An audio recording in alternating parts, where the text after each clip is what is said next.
hechizo alrededor de tu silencio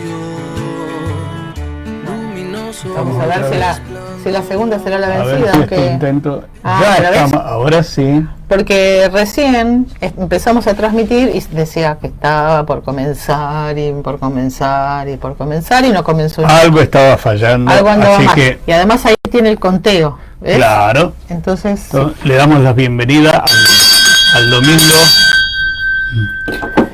y comenzamos. Nosotros habíamos comenzado una transmisión que creíamos que transmitía, pero no transmitía. Así que, bueno, hoy es un día importante, es un día de elecciones, así que sea con felicidad, que votemos todos con entusiasmo y con esperanza. Y pensando en el futuro, en el presente y en el futuro, en nosotros y en los demás, en nuestros hijos, en nuestros nietos, en nuestros recursos y en nuestro querido país. Bien, entonces Raúl había empezado a contarles una situación que tuvo el otro día, que va a ser el pie para empezar a trabajar un tema. Claro, como ustedes saben, nosotros siempre partimos de cuestiones cotidianas. Y en este caso yo había ido al banco, estaba en el banco, esperando ahí para sacar turno, para que me atendieran por caja. Y hay una máquina que te da el turno. Tienes que poner tu número de documento y delante mío había otra persona. Esa persona trataba de hacer el proceso para sacar el número y no le salía. Y empezó a fastidiarse. Y entre las cosas que decía, todo está igual. O sea, todo anda mal, ¿no? Todo está igual, mal. Bien. Lo que denotaba era su estado de ánimo, ¿no? Con respecto a la cuestión social. Entonces después vino el señor de seguridad y le ayudó. Siempre muy amable ese señor. Siempre muy amable. Hace años que está ese señor ahí. Lo hemos visto envejecer igual que nosotros. Bueno, el asunto es que finalmente la señora pudo y el señor le explicó que en realidad el problema era que ella tipeaba mal los números. Lo hacía demasiado rápido, de la máquina hay que darle tiempo. Entonces, como no salía el número de documento, no le daba el turno. Después que le salió el turno, saqué el mío y me siento ahí al lado de la señora, de esta persona que había sacado el número. Entonces, seguía fastidiada, en este caso porque estaba lenta la atención. A partir de ahí, me hacía comentarios que yo mucho no le entendía, pero me dice, el mes pasado o algo así, me robaron el auto. Y ahora el seguro me lo paga y tengo que ir, necesito 2 cajas de zapatos, dice, para llevar el dinero. Bien. Entonces después, cuando sale de la caja, la veo que llevaba como un bolsito hacia el costado y se ve que ahí llevaba todo el dinero. Peligroso, cuando yo dije, no me tendría que haber hecho a mí ningún comentario. Claro, porque yo podría haber sido un estafador, un ladrón. Pero además salir del banco con un bolso y entraste con un bolso vacío y salir con un bolso lleno, digamos, es un... Bueno. Entonces a partir de ahí yo dije, ¿cuánta gente está en esta situación, ¿no? Con este estado anímico, con esta mirada sobre la vida, las personas, la sociedad? Entonces me fui a buscar algunos datos. Empezamos a hablar sobre el contexto internacional y cómo somos nosotros un punto en un mundo. Porque en principio nosotros somos 40 millones y hay 8.000. Es decir, nosotros somos el 0,5 de habitantes del mundo. Entonces Raúl se fue a buscar los datos que nos ubican en el contexto para que podamos dimensionar las situaciones favorables que nosotros tenemos. Claro, porque estoy mal respecto a qué, ¿no? En este caso, me fui a buscar, por ejemplo, ¿cuántas personas refugiadas hay en el mundo? Hay al menos 108 millones de personas en todo el mundo que se han visto obligadas a huir de sus hogares. 2 Argentinas y media. 2 Argentinas y media. Son personas que no tienen nada. Ustedes piensen, yo ayer pensaba, refugiados, ¿no? Yo me tengo que ir de mi casa y me tengo que ir sin nada. Me llevo 3 pilchas, ¿no? Y ni siquiera dinero, porque el dinero, cuando uno es refugiado, llega un momento, primero que trae, uno se lleva lo que tiene, y segundo que las monedas... claro, vos te vas a otro país. Imaginen que salís de acá y te tenés que ir a Brasil con los pesos argentinos. Bueno, en general pasa eso, las cosas, o te llevas algo. La señora de las 2 cajas no se lo va a poder llevar. No. Dice que entre los 108 millones de personas que están refugiadas, hay 35 millones de personas, de las cuales el 41% son menores de 18 años. Pensemos, 18 años, el futuro de esas personas. Están fuera de sus hogares, no reciben educación, mala alimentación, están sometidos a una de las cosas que pasó cuando estaban los refugiados que venían de Ucrania, eran las denuncias sobre tráfico de niños, tráfico de órganos, tráfico de cualquier tipo, ¿no? Sí, pensemos, por ejemplo, Siria, que salieron más de 1 millón de personas que se tuvieron que refugiar. ¿A dónde van? ¿A dónde van? ¿En qué condiciones? Sí, y cómo los reciben.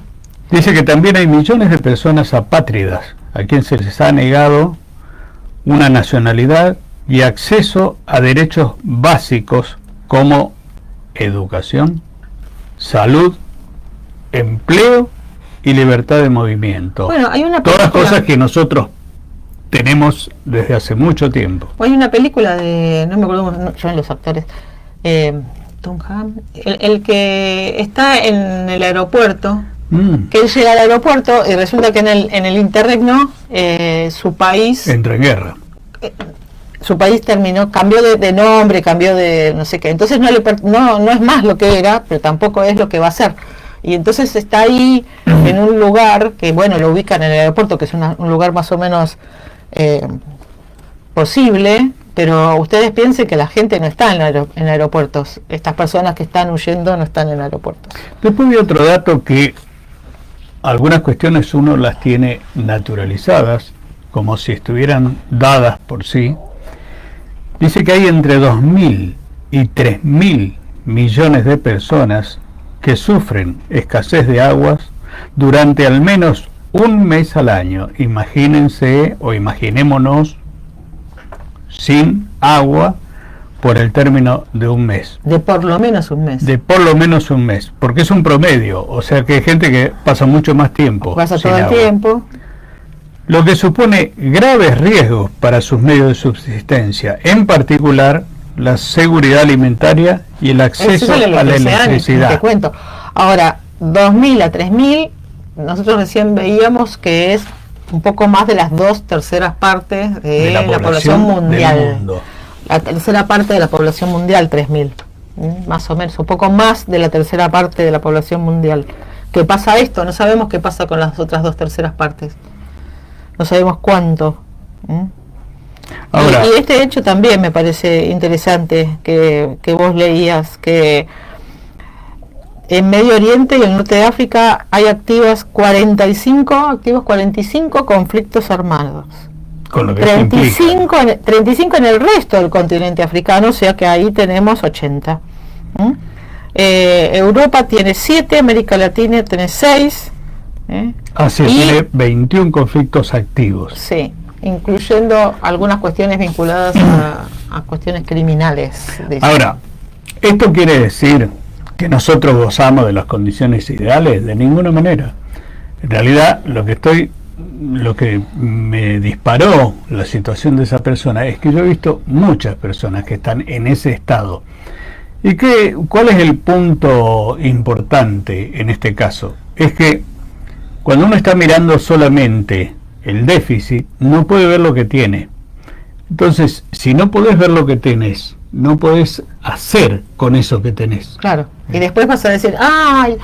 ¿Te acordás cuando teníamos tal cosa? Claro, yo le decía, Marta, qué mejor que estábamos.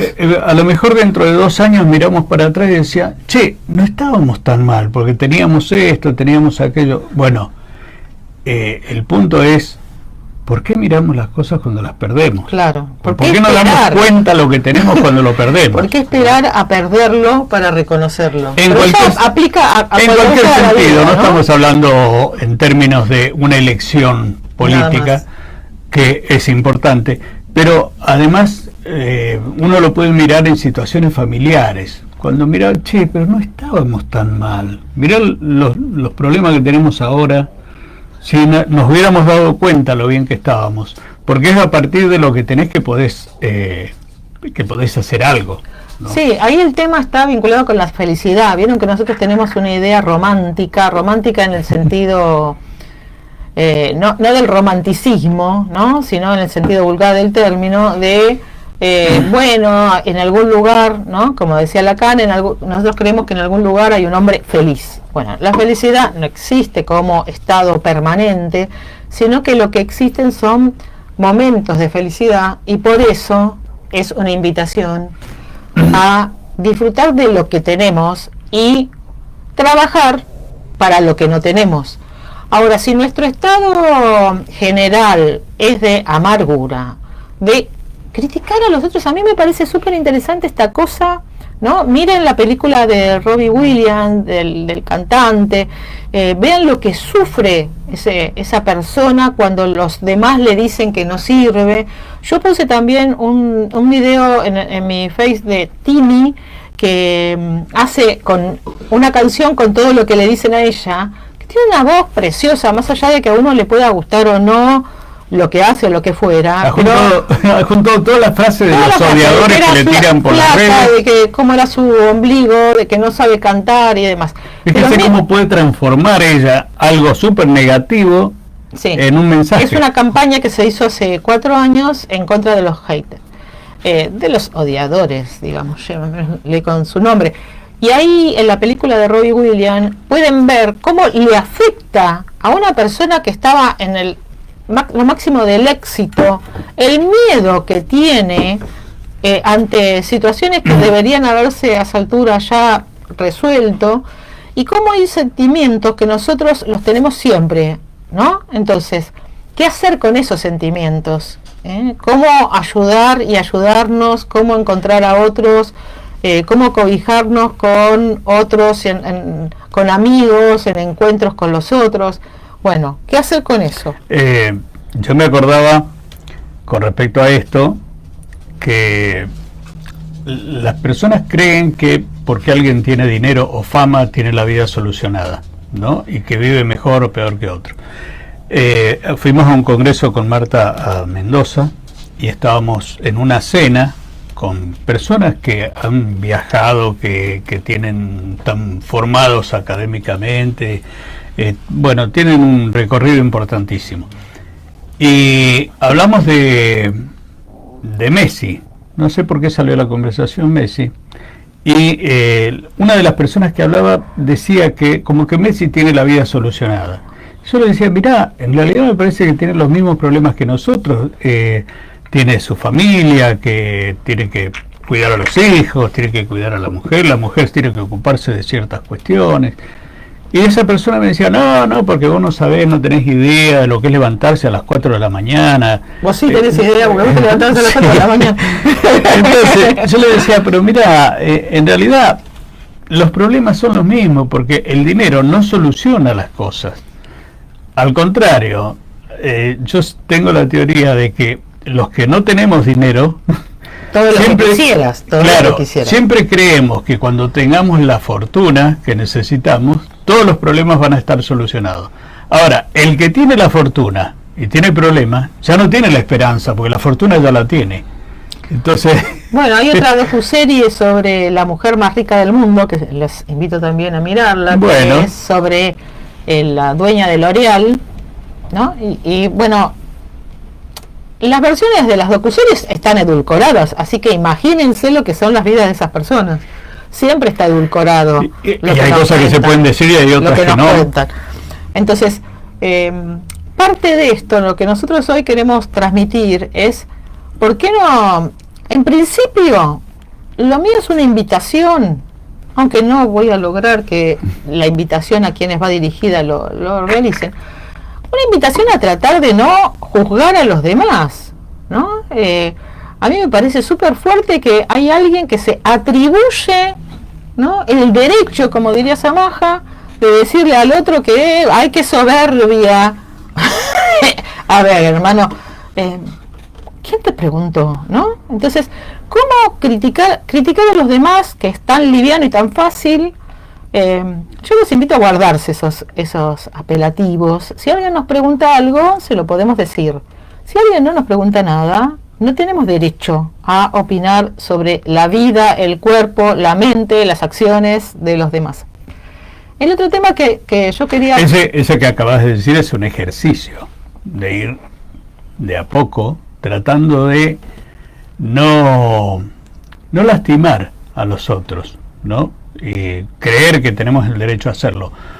Yo me acuerdo hace muchísimos años, cuando salíamos las primeras épocas con Marta, ella me decía, ¿y vos qué derecho tenés a decirle al otro lo que tiene que hacer? Lo que tiene que pensar, lo que tiene que pensar, ¿viste? Y a veces la forma en que se lo decimos, ¿no? Porque a veces uno puede estar viendo que esa persona le está pasando algo y puede ayudar a que no le pase, pero a veces la forma en que se lo decimos es una forma que a veces no invita a pensar, sino que lo que despierta es resentimiento, precisamente esto de qué derecho tenés vos a decirme lo que me estás diciendo, ¿no? Yo ayer estaba leyendo un texto de Bachelard, que es un autor que a mí me encanta.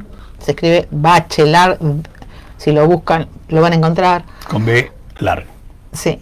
Y lo que dice Bachelard, que es precisamente cómo nuestras creencias, que se fueron formando con la leche templada en cada canción, diríamos, son mucho más resistentes que lo que el otro nos puede enseñar. Entonces, hay un párrafo donde dice, el profesor cree que con su lección o con su demostración va a lograr que el estudiante aprenda eso.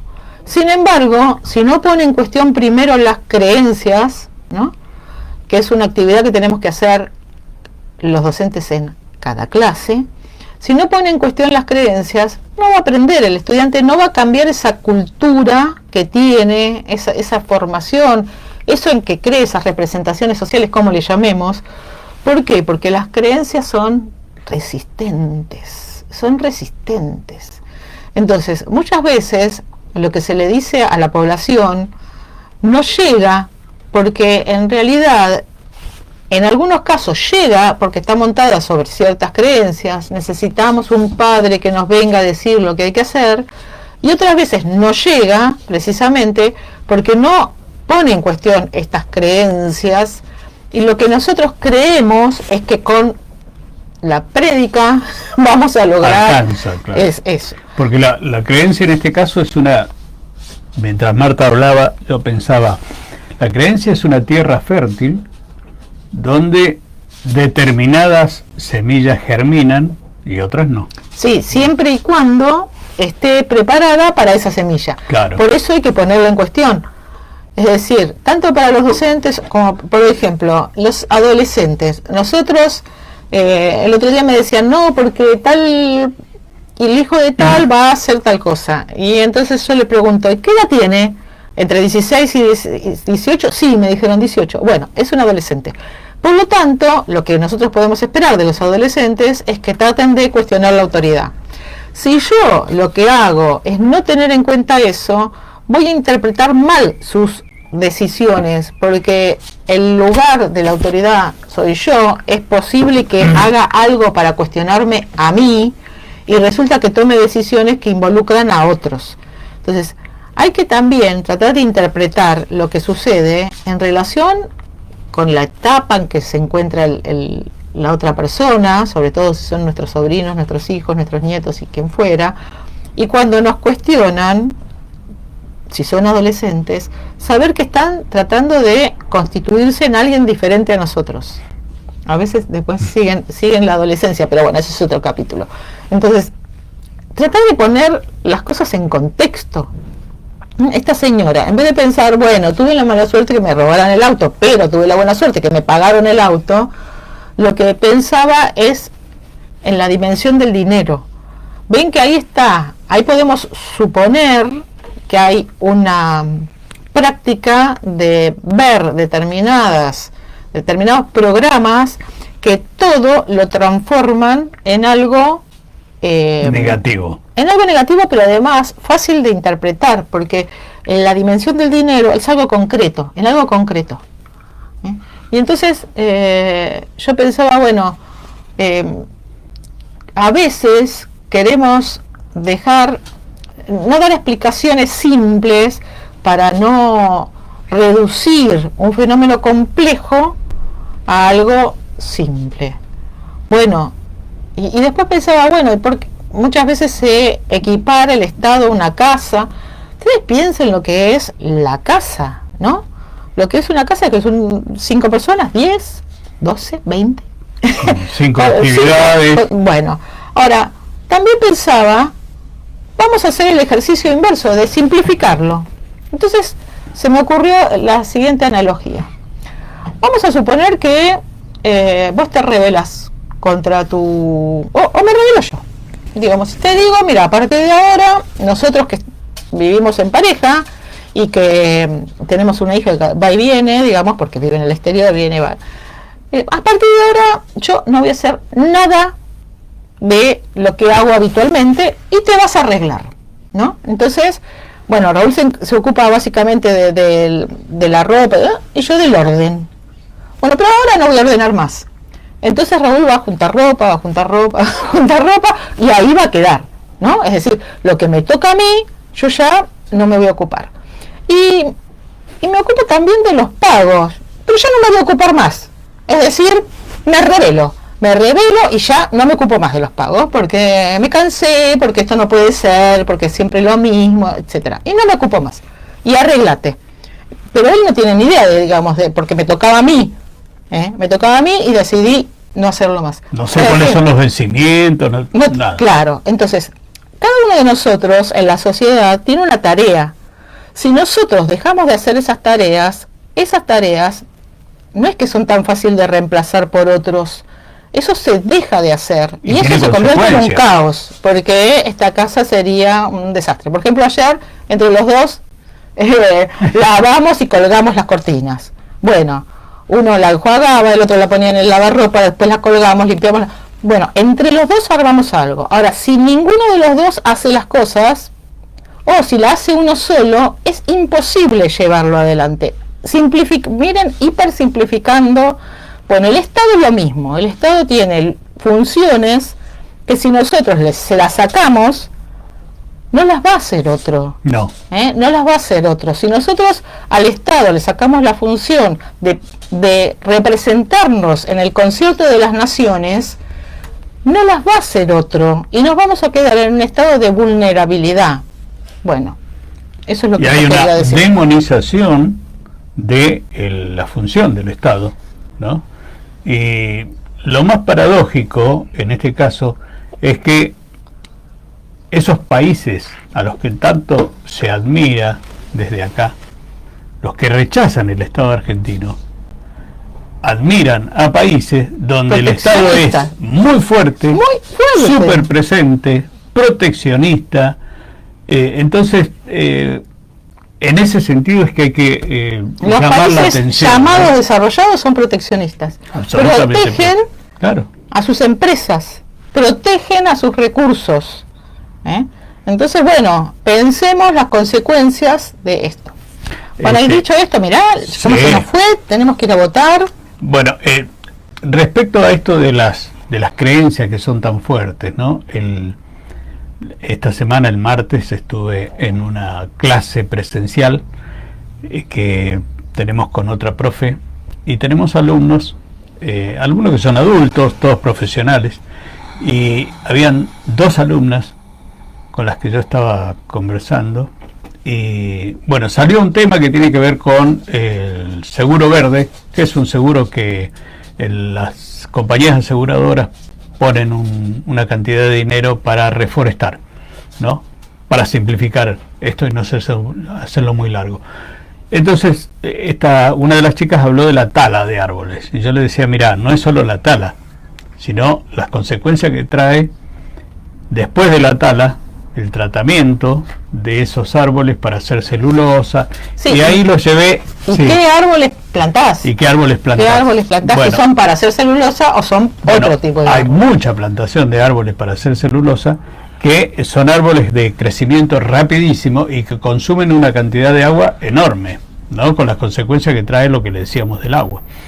Y una de las cosas con las que yo quería llamar su atención para precisamente trabajar sobre este tema de las creencias, tiene que ver con quiénes son los que vienen a plantar, ¿no? Los que vienen a plantar en Sudamérica, en algunos países nuestros, son los finlandeses.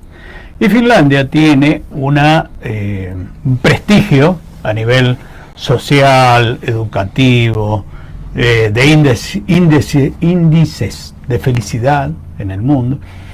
Y yo les decía a mis alumnas, fíjense que esa Finlandia tan prestigiosa es la misma que viene a contaminar los ríos en nuestros países, que produce teléfonos celulares que tienen un mineral que se obtiene para las pilas de esos teléfonos, que se obtiene en África, en países africanos, donde ese mineral es extraído por niños, sí, niños y mujeres, con lo que eso implica. Entonces, en las creencias acerca de que Finlandia tiene todas estas características tan positivas, también es ese país que tiene estas características absolutamente negativas. Sí, porque nosotros vemos a los fotos de niños del siglo XIX en lugares de minería, y decimos, bueno, sabemos además las consecuencias que tiene para los pulmones. Ustedes saben que los pulmones se deshilachan en las situaciones de minería, hay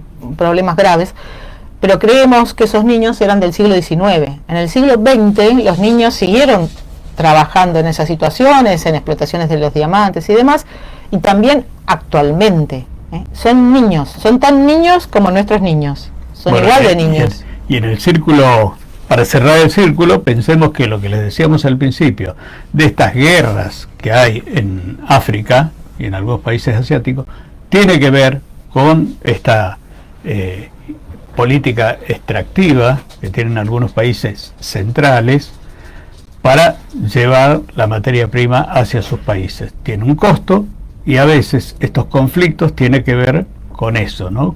Con esta necesidad de esos países de llevar esas materias primas y producir estos conflictos a partir de ahí. Bueno, dicho esto, nos vamos a votar. Nos vamos a votar. Que les vaya muy bien a todos y esperamos. A mí me salió por nuestra patria. Yo recuerdo que nos hicieron leer en el secundario una poesía sobre la patria, que ahora no me la acuerdo, pero que la voy a buscar para la próxima semana, porque recuerden que tratemos de que los términos no nos los capturen algunos, ¿no? La república es de todos nosotros, la patria es de todos nosotros, y voy a traer porque además la idea del reduccionismo, ¿no? Si pensás en la justicia social, ¿no? Punto suspensivo. Yo soy una persona que fui educada en un colegio salesiano, insisto siempre, las monjas nos mandaban a mí me tocaba el hospital, otros iban a la villa, para que tomáramos conciencia de que habíamos nacido en un lugar por el cual no habíamos hecho nada para nacer en ese lugar y que por lo tanto teníamos que trabajar por un mundo mejor.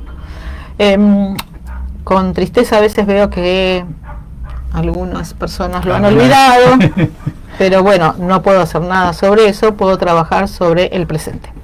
Así que bueno, nos vemos el domingo. Nos vemos el próximo domingo. Hoy la campanita suena más que nunca. Así que nos estamos viendo. Bye. Hasta luego.